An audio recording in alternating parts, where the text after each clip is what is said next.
ஆண்டவராகிய இயேசு கிறிஸ்துவின் நாமத்தில் காலை வாழ்த்துக்கள்.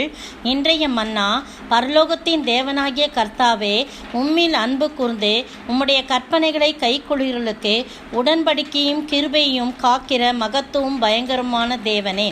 நெகேமியா 1:5 பாருங்க. நெகேமியாவின் நடவடிக்கைகள் புத்தகத்தில் பாருங்க. இதில் 20ஆம் வருஷம் கிஸ்லேயு மாதத்தில் நெகேமியா சொல்கிறாரு, நான் சூசான் என்னும் அரண்மனையிலே இருக்கும்போது சம்பவித்ததுன்னு ஒரு காரியம் சொல்கிறாரு. அவர் சகோதராகிய ஒருவனாகிய ஆனானியும் வேறு சில மனுஷர்களும் யூதாவிலேருந்து வராங்க. சொல்கிறாங்க, சிறையிருப்பில் மீண்டு தப்பின யூதர்களின் செய்தியும் எருசலேமின் செய்தியும் விசாரிக்கிறான் நெகேமியா அவங்கக்கிட்ட இருந்து. அப்போ அவங்க சொல்கிறாங்க, நாங்கள் சிறையிருப்பில் மீண்டிருக்கிறவர்கள் அந்த தேசத்திலே மகா தீங்கையும் நிந்தையும் அனுபவிக்கிறார்கள். எருசலேமின் அலங்கம் இடிப்பட்டது, அதன் வாசலெல்லாம் அக்கினினாலே சுட்டெரிக்கப்பட்டதுமாய் கிடைக்கிறது அப்படின்னு சொல்கிறாங்க. இந்த வார்த்தைகளை கேட்டபோது நெகேமியா உட்கார்ந்து அழுது சில நாளாய் துக்கித்து உபவாசித்து மன்றாடி பரலோகத்தின் தேவனை நோக்கி இந்த ஜபத்தை ஏறெடுக்கிறார். அவ்வளோ வேதனையாயிடுது அவருக்கு. நம்முடைய ஜனங்கள் ரொம்ப கஷ்டப்படுறாங்க, அங்கே மகா தீங்கை நிந்தி அனுபவிக்கிறாங்க. அலங்கம் எருசலேமின் அலங்கம் இடிப்பட்டிருக்குது, அதன் வாசலில் அக்கினியால் சுட்டரிக்கப்படுதுன்னு நினச்சோன்னே ரொம்ப கஷ்டமாகி, பரலோகத்தின் தேவனாகிய கர்த்தாவே, உம்மில் அன்பு கூர்ந்து உம்முடைய கற்பனைகளை கைக்குள்ளுகளுக்கு நீர் உடன்படிக்கையும் கிருபையும் காக்கிற மகத்துவம் பயங்கரமான தேவன் தெரியும்.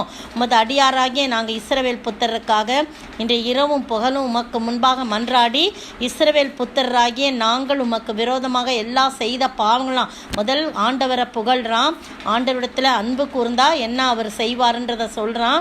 அது மட்டும் இல்லை, ஜனங்களுடைய பாவத்துக்காக மன்றாடி உம்முடைய கண்கள் திறந்து இருப்பதாக, உம்முடைய செவிகள் கவனித்திருப்பதாக, என்னுடைய ஜபத்தை கேட்கறதுக்கு நானும் என் தகப்பன் வீட்டாரும் பாவம் செஞ்சோம் அப்படின்னு சொல்லி அவர் சொல்கிறத பார்க்குறோம். ஆண்டவர் அதற்கு பிறகு அவருடைய காரியங்கள்லாம் ரொம்ப அருமையாக நடத்தி அந்த அலங்கெல்லாம் கட்டப்படுறதுக்கு மீண்டுமாய் ஆட்கள்லாம் நியமித்து ராஜாவின் கண்ணில் தயவு கிடைக்க பண்ணி எல்லா காரியங்களையும் ஒழுங்கு பண்ணுறதை நம்ம பார்க்குறோம். இந்த அருமையான வேளையிலே அவரிடத்திலே அன்பு கூறும்போது அவர் நமக்காக செய்த உடன்படிக்கையை கட்டாயம் நிறைவேற்றுவார்.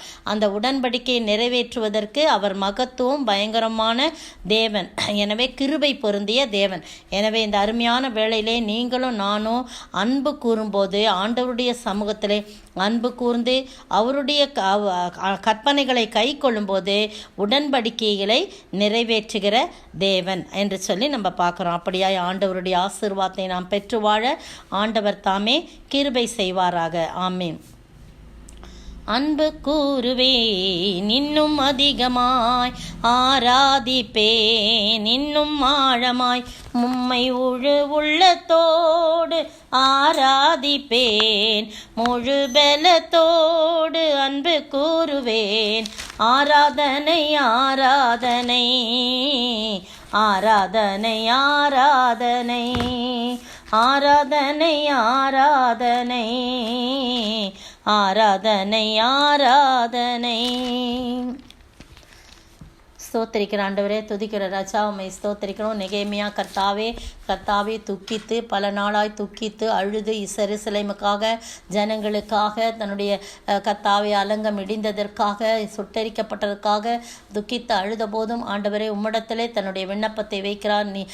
நீ சொன்ன காரியத்தை நினைப்பூட்டி உம்மிடத்திலே அன்பு கூர்ந்து உம்முடைய கற்பனைகளை கை கொள்றதுக்கு நீ உடன்படிக்கையிலே நீ செய்த உடன்படிக்கையிலிருந்து மாறாத தேவன் என்று சொல்லி கர்த்தாவை உமக்கு நினைப்பூட்டி ஆண்டவரே உம்மை புகழ்ந்து தன்னுடைய ஜனங்களுக்காக பாவத்துக்காக மன்றாடி ஜபிக்கும் போது கர்த்தர் ஆண்டவரே ராஜாவின் கண்களை தயவுடைக்க பண்ணி அந்த அலங்கம் மீண்டும் கட்டி முடிக்கும்படியாக ஒரு பெரிய கிருபை அளித்தீங்க. நன்றியோடு மெய் ஸ்தோத்தரிக்கிற ஆண்டவரே, அப்படிப்பட்ட ஆசீர்வாதத்தை எங்கள் ஒவ்வொருவருக்கும் தந்து காத்து கொள்ள வேண்டும் என்று கர்த்தரும் மீட்பரும் ராஜாவுமாகிய இயேசு கிறிஸ்துவின் விலையேறப்பட்ட நாமத்தில் ஜெபிக்கிறேன் பிதாவே, ஆமீன்.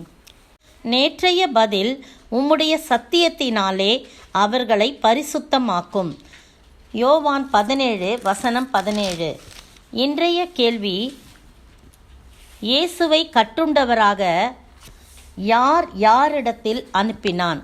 இயேசுவை கட்டுண்டவராக யாரிடத்தில் அனுப்பினான்?